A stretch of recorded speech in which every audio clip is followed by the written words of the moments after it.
번째 마약 경찰대학교에서 이렇게 강의할 수 있도록 자리를 마련해주고 시간 마련해주시고 공간 마련해주신 은혜에 감사드립니다.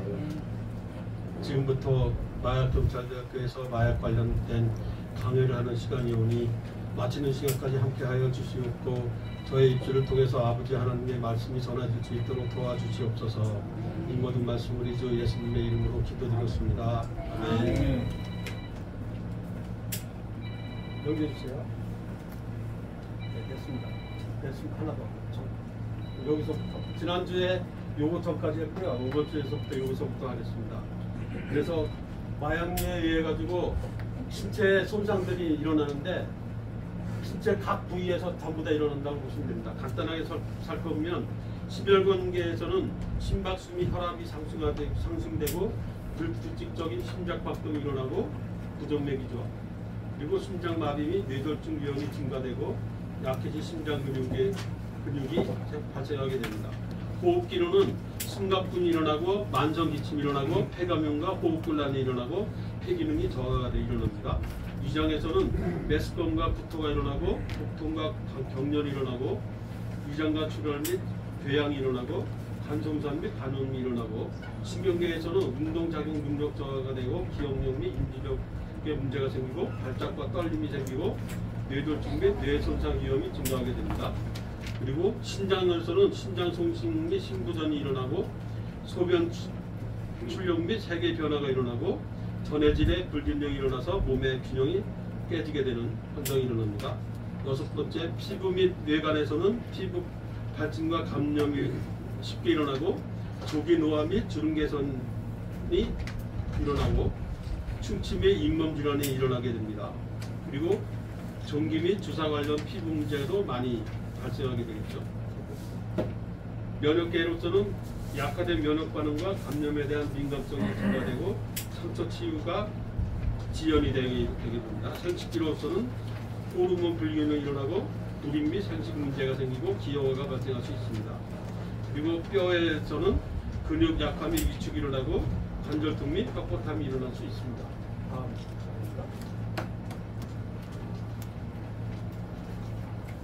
마약류 사용을 했을 때 폐가 어디에서 일어나는지 네 가지 정도를 보게 되면 법적으로는 우리가 마약을 함유를 내 가지고 범죄가 일어나기 쉽기 때문에 그런 것들을 방지하기 위해서 많은 노력들을 하고 있습니다. 예, 그렇습니다. 그래서 강도, 폭력, 약물 운전 및 범죄 연루가 일어나게 되고 의료적으로는 신경독과 에이즈나 뭐 이런 것들이 일어나는데 에이즈는 사람과 사람 사이에 감염이 일어나는데 주사기를 공동으로 사용하기 때문에 일어나는 병이라고 보시면 됩니다.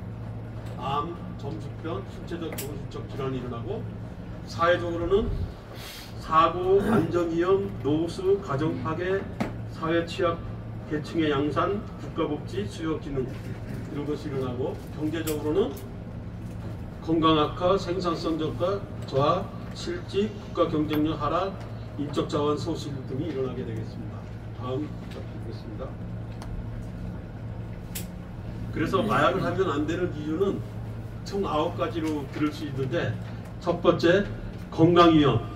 마약 사용을 피해야 하는 가장 중요한 이유 중 하나는 약물로 인해 신체의 뇌가 손상을 일으킬 수 있기 때문입니다. 코케인, 메트암페타민, 오피오이드를 포함한 많은 약물은 심장, 간 및 기타 중요한 장기를 손상시킬 수 있습니다. 또한 장기적인 약물 사용은 암, 호흡기 질환 및 기타 심각한 건강 상태를 유발할 수 있습니다. 약물 중독은 우울증, 불안, 조울증 등 정신건강 장애를 유발할 수 있습니다.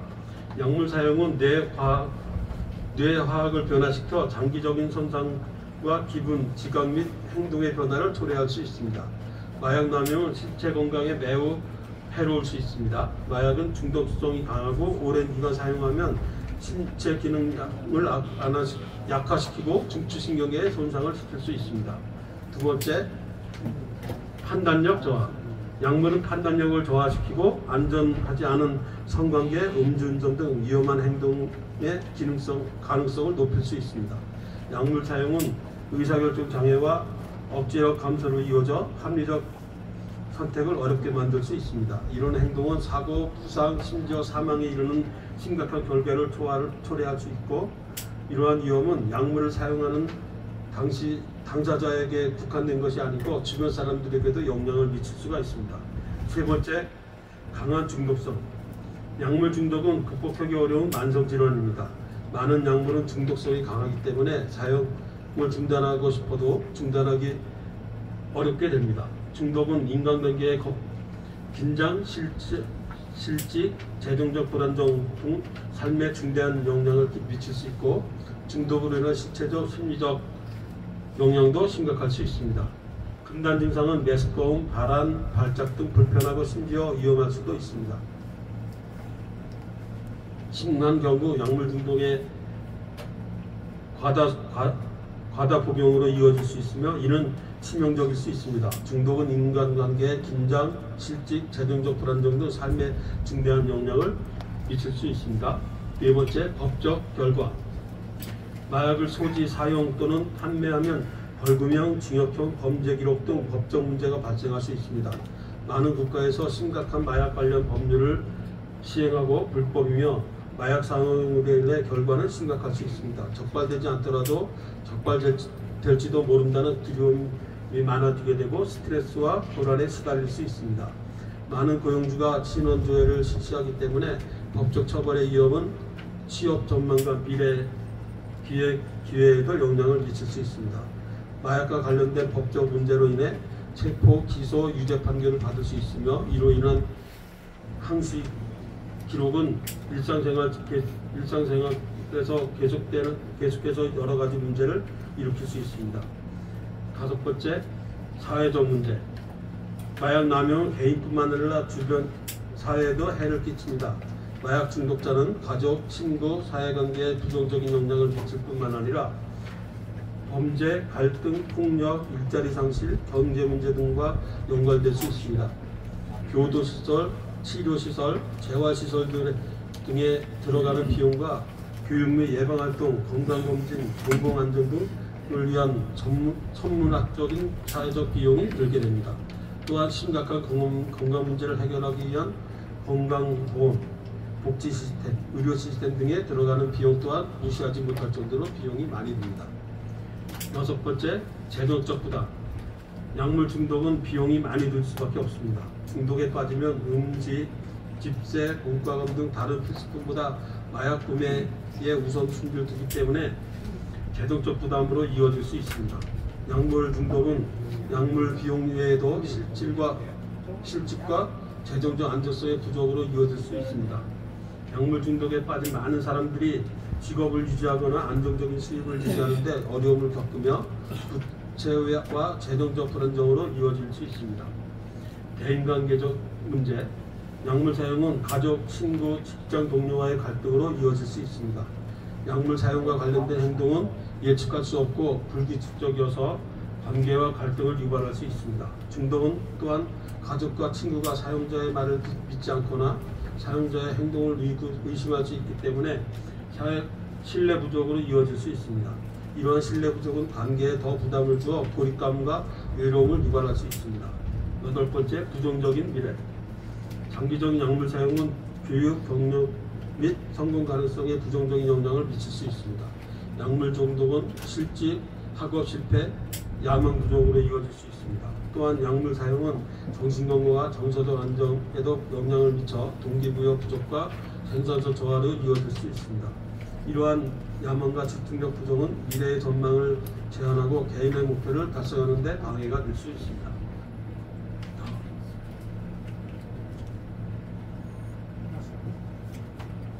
마약 납법 캠페인에 대해서 알아보겠습니다.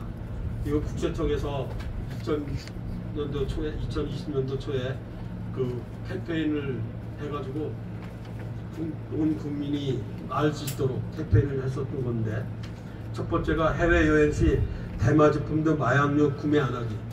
해외여행 나가면 대마 같은 경우에 합법화된 데가 상당히 많이 있습니다. 그러다 보니까 우리나라에서는 문제가 심각한데 그 나라에서 합법화됐다고 해서 거기서 사용하게 되면 우리나라에 들어와서 걸릴 수 있다는 거죠. 이런 것들 때문에 현지의 나라에 맞는 법이 아니라 우리나라에 들어왔을 때 문제가 생긴다는 것을 명심하시기 바랍니다.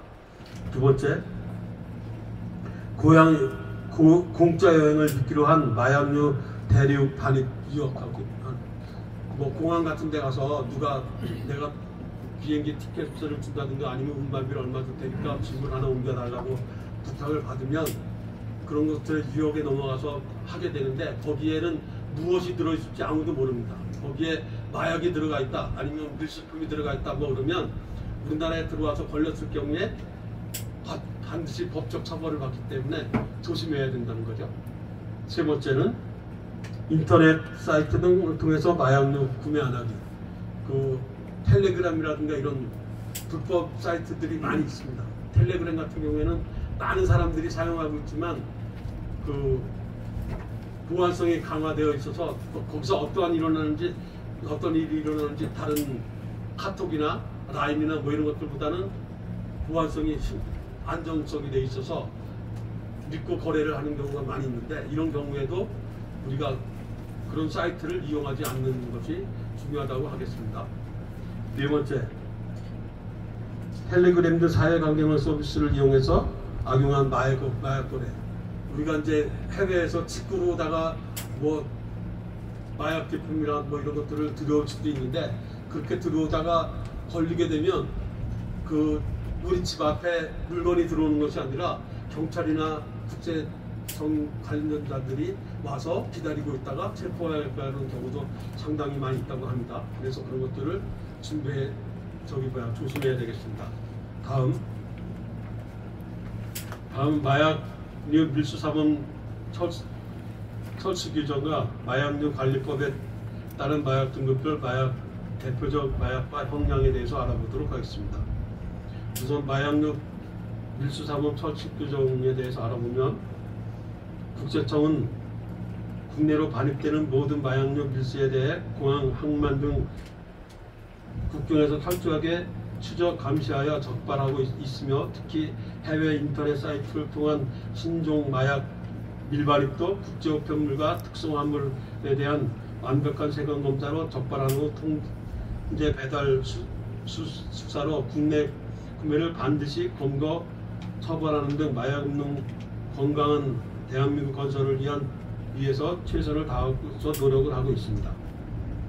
그래서 마약류를 밀수입하거나 소지, 매매, 수수, 투약, 제공하는 경우에 5년 이상의 징역형이나 무기형을 받고, 영리 목적으로 하거나 상습적으로 하는 경우에는 사형 또는 무기, 10년 이상의 징역에 처하고, 이상의 미수범이나 예비용 음모자회 같은 경우에는 10년 이하의 징역에 처하게도 합니다. 그리고 대표적인 것은 우리나라는 감옥, 남옥, 남옥으로 이렇게 하는데, 감옥에 있는 것은 너무 심해서 의료용으로 절대로 사용하면 안 되는 제품들이 감옥에 들어가 있다고 보시면 됩니다. 대부분이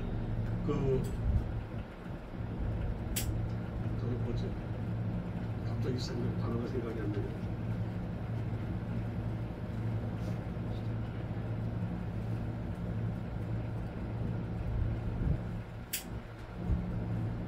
그래서 합성 대마 같은 경우에는 대마 종류하고는 전혀 관계가 없습니다. 그런데 대마하고 비슷하게 사용을 하기 때문에 이름이 합성 대마라고 하는 이름이 붙어 있고요.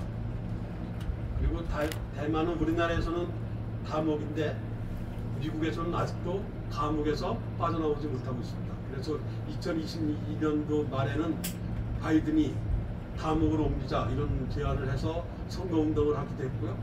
작년 말에는 DEA에서 일목에 있는 것을 3목으로 바꾸자라고 해서 제안을 했는데, 아직까지 어떻게 되어 있는지 결론은 안 난 걸로 알고 있습니다.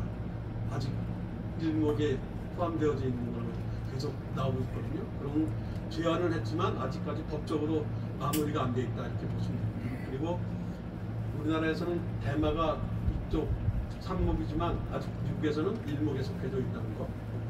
그리고 우리나라의 대부분의 것들은 이제 남목에 많이 속해져 있는데, 미국에서도 남옥에 있는 것들이 많이 속해져 있다고 보시면 됩니다.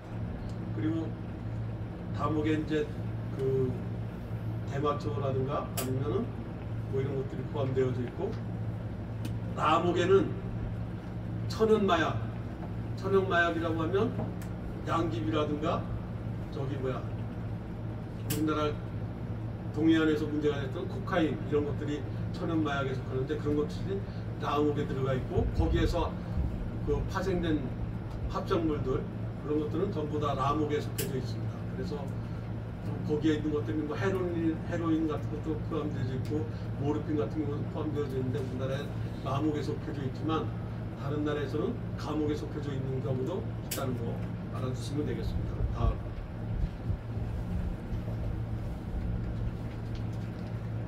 마약류 관리에 관한 법률 개요를 보게 되면, 법률 목적으로는 마약, 향정신성 의약품, 대마 및 원료 물질의 취급과 관리를 엄격히 규제하여 남용을 방지하고 국민 건강을 보호하는 것이 목적입니다.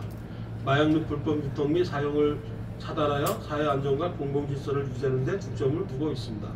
규제 대상으로는 마약류, 천연 및 마약 합성 마약을 포함하고 있고, 향정신성 의약품과 대마 등이 포함됩니다.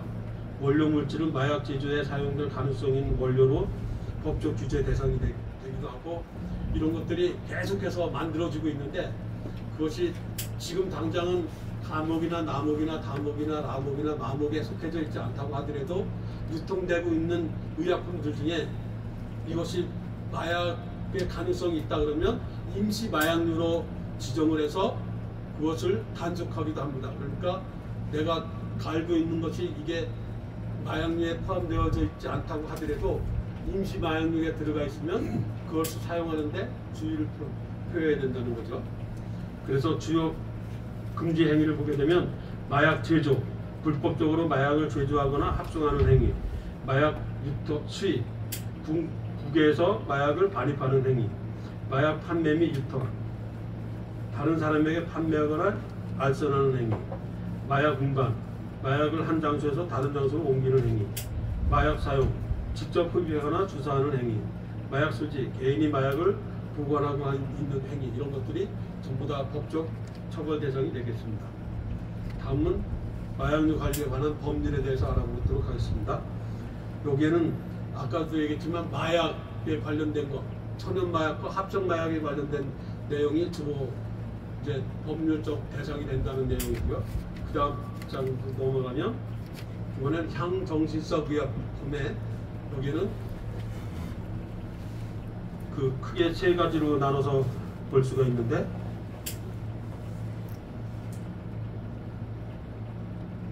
오남용이 여러 가지 될 수 있는 것들을 해서 중추신경에 작용하는 것으로 환각제, 진정제, 억제제 이렇게 세 가지 정도로 나눠서 볼 수가 있습니다. 아까 제가 단어가 생각 안 났던 게 환각제 종류가 감옥에 주로 속한다고 보시면 되겠습니다. 이제 생각이 났습니다. 다음은 대마 종류입니다. 대마 종류는 아까도 얘기했지만 많은 나라에서 합법화되어져 있고, 미국에서도 50개 중에 반 이상이 합법화되어져 있는 게 대마 종류이고, 그래서 이제 우리나라에서도 대마 관련된 연구들을 많이 하고 있고, 이것을 합법화하자라고 해서 운동하는 사람들도 많이 있습니다. 그렇지만 현재는 법적으로 문제가 되고 있고, 우리가 이제 대마 오일이나 뭐 이런 것들을 가지고 홈쇼핑이라든가 뭐 이런 것들을 판매하는데, 이런 것들은 아마도 우리나라에서 그 합법화되어져 있는 것이 아닌가라고 생각을 합니다. 우리나라에도 대마 제품 중에 합법화되어져 있는 것들이 상당히 많이 있습니다. 그런 물질이 포함되어져 있는 것들은 사용할 수가 있다는 것입니다. 그리고 이거 마약류 관련에 관한 법률 이외에도 형법이라든가 청소년 보호법, 마약류 불법 거래 방지에 관한 특례법, 특정 범죄 가중 처벌 등에 관한 법률, 화학물질 관리법 등에 의해서 이런 약품들을 관리를 하고 있습니다. 법적으로. 특히 화학물질 관리법이라고 하는 것은 뭐냐면, 본드라든가 아니면 가스라든가 뭐 이런 것들, 우리가 그런 것들을 흡입하거나 아니면 작업을 할 때 나도 모르게 흡입을 해서 중독이 되는 경우가, 급성 중독이 되는 경우가 많이 있습니다. 그런 경우에도 이것이 문제가 될 수 있고, 특히 청소년들이 마약에 가장 쉽게 접근할 수 있는 것들이 본드라든가 가스라든가 뭐 이런 것들, 그런 것들은 쉽게 주위에 얼마든지 구하기도 쉽고 가격도 싸고, 그래서 구입을 해서 다른 친구들이 하는 것을 보고 호기심에 따라하는 경우가 상당히 많이 있고, 이런 경우에 또 문제가 될 수 있습니다. 그리고 이 화학물질 관리법에서 중요시 여기는 건 뭐냐면, 이것을 직접 관리하는 회사들은 이런 법률을 전부 다 철저하게 지켜서 작업을 합니다.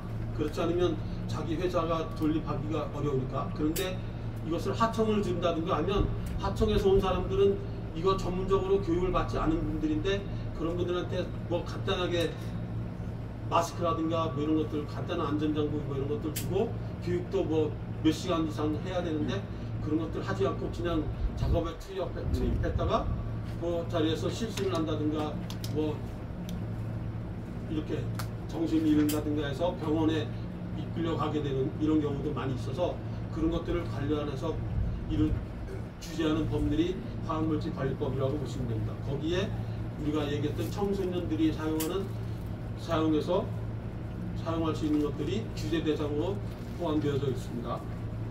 그리고 마약류 범죄에 대한 국가별 처벌 기준에 보게 되면 각 나라별로 법률이 제정되어져 있습니다. 그래가지고 보게 되면 싱가포르는 약물 오용법이라고 하는 것을 두고 국제기관으로 중형 마약 단속국이 있습니다. 싱가포르에는. 그리고 중국에는 치안관리 처벌법에서 마약 소지 투약하는 자를 행정구류하고 돈을 뭐 벌금을 매긴다든가 하는 일들이 생기고 있고요. 최고는 사형도 시킬 수 있습니다. 그래서 중국에서는 마약성은 잘못 걸리면 무조건 구금이 되고, 그 구금이 된 이후에 법적 처벌을 받는데 최고 사형까지 일으켜서 문제가 될 수 있으니까 마약을 섭취하고 사용하는 것에 대한 상당히 주의를 가져올 수밖에 없습니다. 왜냐하면 이 마약 관련해서 전쟁도 하면서 나라가 망했던 일도 있었기 때문에 그런 일들이 있는 것으로 알고 있습니다. 일본 같은 경우에도 마약 및 향정신소 단속법이라든가 대마 단속법, 마표법, 각성제 단속법 이런 것들이, 이런 법률 등이 있어서 처벌을 하고 있습니다. 그리고 베트남 같은 경우에도 마약류를 제조하고 소지, 운반, 매매, 탈취, 투약, 제공하는데 이런 형사법전에 의해서 처벌 대상이 되기도 합니다. 태국 같은 경우에는 1979년도에 마약법이라고 하는 법이 만들어져서 이제 법률적으로 하고 있는데, 대마가 합법화되었죠. 그래서 우리나라 사람들이 그 태국에 나가게 되면 태국 식당에서 대마 잎을 그려놓은 식당에 들어가면 절대로 안 됩니다. 거기는 그 대마를 포함을 하는 삼겹살이라든가 국밥이라든가 김밥이라든가 뭐 이런 초콜릿이라든가 아니면 뭐 껌이라든가 뭐 이런 것들을 만들어서 판매하는 곳이거든요. 그런 것들 잘못 먹으면 우리나라에 들어왔을 때 처벌될 수 있다는 거죠. 그리고 우리나라에 그 작년에 대대적으로 태국 사람들 전부 다 추방했지 않았습니까? 그 사람들이 우리나라에 들어와서 마약 밀거래를 엄청나게 많이 하다 걸리는 사례가 많고, 그렇기 때문에 그런 일들이 있었는데 앞으로 줄어들지는 잘 모르겠습니다. 그리고 스페인 같은 경우에도 법적 구제를 하고 있고요. 시민안전에 관한 법률에 의해서 처벌을 하고 있고, 사우디아라비아 같은 경우에도 마약류 및 향정수법 물질 퇴치법에 의해서 관리를 하고 있습니다. 이렇게 많은 나라들이 그 마약에 관련된 법률을 제정을 해서 단속을 하고 있는 것이 현재 마약 처벌법이라고 보시면 되겠습니다. 다음, 마약 관련 범죄 유형과 처벌 기준. 일반적인 처벌 기준은 마약 제조 및 공급을 하게 되면 무기징역 또는 5년 이상의 징역을 하게 되고, 마약 밀수 및 유통을 하게 되면 5년 이상의 징역 또는 무기징역이 처하게 되고, 마약 사용이 소지를 하게 되면 1년 이상의 징역 또는 5천만 원 이하의 벌금. 단수 투약 같은 경우 초범일 경우에는 집행유예 가능성이 있지만 반복해서 사용하게 되면 징역형에 이를 수도 있습니다. 마약 중독 후 범죄 가담에 하게 되면 최대 사형까지도 가능합니다. 가중처벌이 적용되는 경우에는 마약 대량 제조 및 유통하는 경우, 조직적으로 마약을 제조 및 유통하는 경우에 가중처벌되게 되고, 미성년자 대상으로 범죄하게 되면 청소년에게 마약을 판매하거나 투약하도록 유도하는 경우에 가중처벌이 일어나게 됩니다. 국제마약 조직과 연계해서 해외마약 조직과 연결된 경우에도 가중처벌이 됩니다. 양형 기준은 초범인 경우에 첫 범죄인지 재범인지에 따라 형량이 다르고, 마약의 종류와 양에 따라서 아까도 얘기했지만 가목이냐, 나목이냐, 다목이냐, 라목이냐에 따라서 처벌되는 양상이 달라지게 됩니다. 그리고 범죄 의도 및 계획성이 있느냐, 조직적으로 이루어진 경우에는 가중처벌을 받게 됩니다.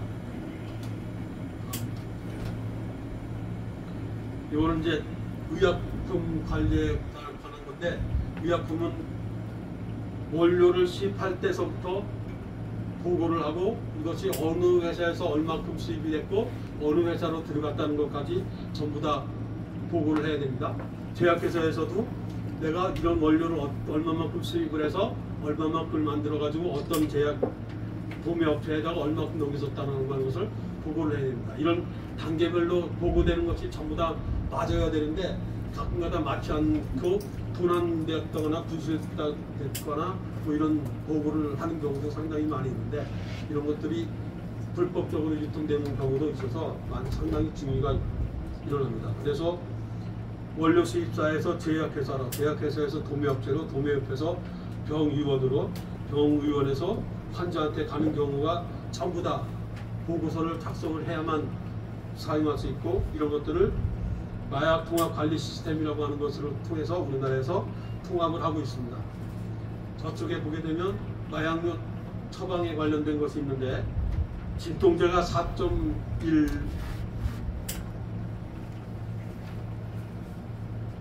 아닌가? 4.1. 예, 거기에 그 있는 것이 4.1인데 그 위에 있는 거 보면 식욕억제제가 12, 항뇌전중제가 12.4, 최면진정제가 15.8, 항불안정제가 48점. 그래가지고 진통제를 예를 들어서 보게 되면 3배, 3배, 4배, 12배 이렇게 많은 의원에서 처방전을 지금 처방을 하고 있다는 뜻이거든요. 이것을 다음 페이지에 보게 되면 이런 것들을 이제 우리가 내가 환자에서 병원에 가서 처방을 받으려면 컴퓨터로다 내가 다른 병원에서 처방을 받았는지 안 받았는지, 그리고 내가 그동안 몇 개월에 한 번씩 아니면 몇 년에 한 번씩 아니면 며칠에 한 번씩 투약했다는 보고가 잘못된 것이 기록에 남아져 있습니다. 그것을 보고 다른 병원에서도 처방을 하게끔 되어져 있습니다. 그런데 그렇지 않는 것이 현실이라는 거죠. 그러다 보니까 그 다음 페이지, 동네 의원에서 처방하는 것이 4,300건이나 일어나고, 그 다음에 그보다 조금 더한 병원에서 일어나는 것이 550건, 종합병원과 그 밑에 상급종합병원이라고 되어져 있는데, 상급종합병원이라고 하는 것은 뭐냐면 대학병원이라든가 이렇게 아주 대규모로 되어져 있는 병원들 있지 않습니까? 이런 것이 상급종합병원이고, 종합병원은 이거보다는 조금 단계가 낮지만 여러 가지 과목을 한꺼번에 다 볼 수 있는 병원들이 있습니다. 이런 것들을 종합병원. 그리고 개별병원 중에 하나씩 뭐 산부인과 전문의라든가 아니면 뭐 이런 것들이 있죠.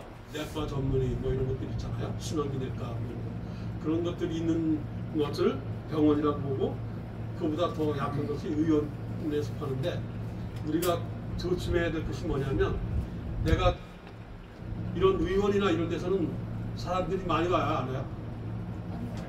나 아프면 어디 먼저 가죠? 대학병원 가잖아.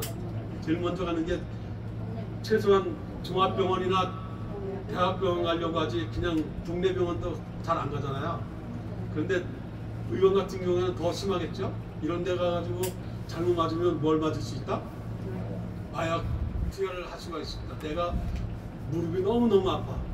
그래가지고 동네에서 누가 잘한다 그래가지고 갔더니 뭐 며칠 동안 통증이 없었어. 그래가지고 그 다음에 그 병 또 찾아가서 또 받아가지고 왔는데 며칠 못 가고 나중에는 한 알 먹던 거, 두 알 먹고, 두 알 먹던 거, 세 알 먹고 이렇게 막 먹다 보면 거기에 이제 중독이 되는 거죠.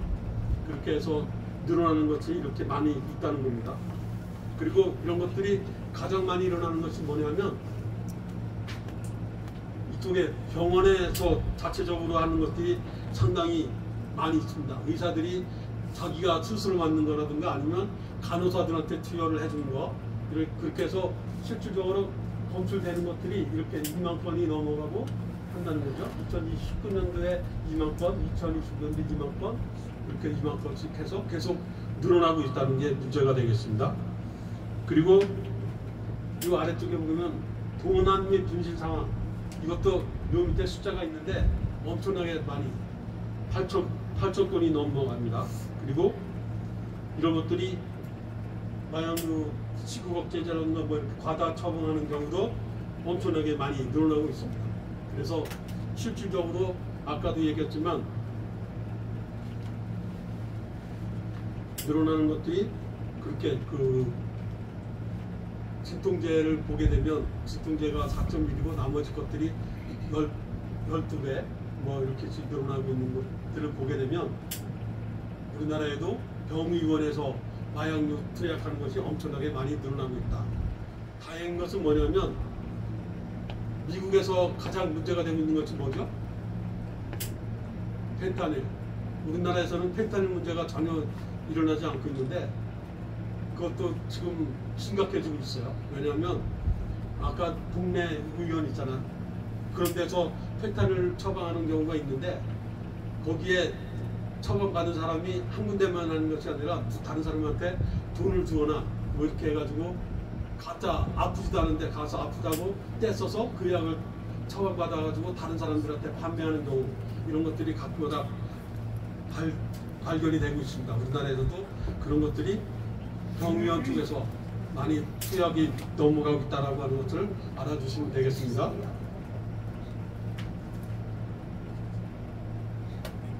시간이 어떻게 됐죠? 2시 3분 조금 더 하겠습니다. 마약류 범죄 사범에 대한 처벌 및 사례를 알아보도록 하겠습니다. 형정신적 의약품 소지에 관련 것은 형량이 10년 이하의 징역 또는 1억 원 이하의 벌금을 받게 되고, 사례는 필로폰 등 향정신성 의약품을 소지한 경우가 있었습니다. 소지 시 처벌받을 수 있는 향정신성 의약품은 다양한 종류가 있으며 이 약품들은 불법적으로 소지하거나 사용할 경우 엄격한 처벌을 받게 됩니다. 한국의 마약류 관리에 관한 법률에 따라 향정신성 의약품으로 분류되어 처벌받는 주요 약물들은 뭐 여러 가지가 있을 수 있는데, 메타암페타민 같은 경우 각성제를 사용하고 불법적으로 사용된 경우에 중독과 심한 건강정신적 문제를 유발할 수 있습니다. 암페타민, 야바 같은 경우에도 같은 주력결핍 장애 치료에 사용되지만 남용 시 중독과 심각한 부작용을 초래합니다. 엑스터시는 환경효과를 짓는 약물로 불법 파티 약물로 사용되며 중독성과 심한 건강 문제를 일으킬 수 있습니다. 디아제핀류 같은 게 진정제, 항불안제로 사용되며 대표적인 것은 디아제팜류, 알프라졸람이 포함되고 오남용 시 의존성과 중독을 유발할 수 있습니다. 펜타닐 같은 경우는 강력한 합성 오피드 의제들로 진통제로 사용되지만 오남용 시 치명적이고 중독에 사망에 수출할 수 있고, 미국 같은 경우에 약 7만 명 이상이 지금 해마다 죽어나가고 있습니다. 케타민 같은 경우도 주로 동물성 마취제로 사용하지만 불법적으로 남용의 경우 환각작용을 일으킬 수도 있습니다. 대마초에 관련 법률을 보게 되면 대마초는 대한민국의 마약류 관리하는 법률에 따라 마약류로 대마초가 분류되어져 있고, 대마초의 제조, 수출, 소지, 사용, 판매, 유통 등에 대한 규제를 명시하고 있습니다. 제가 가장 놀랬던 건 뭐냐면 정선 쪽에 갔는데 계곡 전체가 전부 대마초를 키우고 있었어요. 근데 한 나무 하나 한 그루 한 그루마다 그 가지가 몇 개 나오고 거기에서 꽃이 몇 개 피는 것까지 전부 다 보고하게 되어져 있습니다. 그래서 하나도 바깥으로 나가지 못하게 관리가 되어져 있었고, 근데 그것을 가지고 옷을 만든다든가 삼배옷을 딴다든가 아니면 밧줄을 딴다든가 여러 가지 것들을 만드는데 사용되고 있었습니다. 그만큼 우리나라에 대마 종류가 엄청나게 많이 재배되고 있는데 합법적인 재배고 많은 경우에 아주 철저하게 관리가 되고 있다. 그래서 불법 유통되는 것은 거의 없다라고 보시면 되겠습니다. 나도 대마초를 키우고 싶다 그러면 허가를 받으면 얼마든지 키울 수는 있습니다. 근데 통제를 철저하게 받기 때문에 그것을 이용을 해가지고 다른 불법적인 이용을 한다 그러면 그만큼 법적 처벌을 받을 수도 있다, 이렇게 보시면 되겠습니다. 소지 및 사용하게 되면 법률 조항으로는 대마초를 소지하거나 사용하는 경우 마약류 관리에 관한 법률 제3조 61조에 따라 처벌을 받게 됩니다. 처벌 내용은 5년 이하의 징역 또는 5천만 원 이하의 벌금을 받게 되고, 사례를 보게 되면 대마초를 개인적으로 소지하고 있거나 사용한 사실이 적발되면 해당이 됩니다. 이것은 우리나라에서뿐만 아니라 아까도 얘기했지만 외국에서 합법적인 나라라고 해서 내가 한국 사람이면 한국의 법률을 따라야 된다는 거, 외국에서 합법적으로 해서 사용했다가 우리나라에서 걸리면 우리나라에서도 벌을 받게 됩니다. 재배 및 제조, 법률 조항은 대마초를 재배하거나 제조하는 행위는 마약류 관리에 관한 법률 4조 56조에 따라서 엄격하게 제벌되고, 처벌 내용은 7년 이상의 유기징역 또는 무기징역까지 갈 수도 있습니다. 대마초를 재배하는 농장을 운영하거나 대마초에서 추출된 제품을 제조하는 경우 대규모로 대마초를 재배하는 적발되는 경우도 있습니다. 판매 및 유통하는 경우 법률 조항으로는 대마초를 판매하거나 유통하는 행위에 마약류 관리에 관한 법률 제5조 58조에 따라 무겁게 처벌됩니다.